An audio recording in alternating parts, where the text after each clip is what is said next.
I don't want to say people can be responsible to a fault, but keep in mind, I believe money is meant to be at some point spent. And just hearing you speak, the only thing I would add to that is that at some point, like my dad died with about 800 or 900 grand to his name, and he should have spent more of it.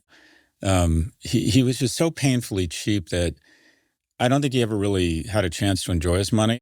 What I would suggest is you and your wife maybe at some point think about, okay, could we spend a little bit more money on travel, on maybe fixing up our house, on maybe giving a little bit of money away to things we're passionate about or people who could use some help?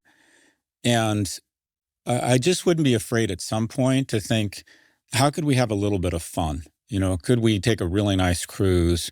Could we give some money away? Could we, buy a piece of art that we've just always loved? Could we, you know, whatever it might be, take our family for a reunion? And I don't want to say people can be responsible to a fault, but keep in mind, I believe money is meant to be at some point spent.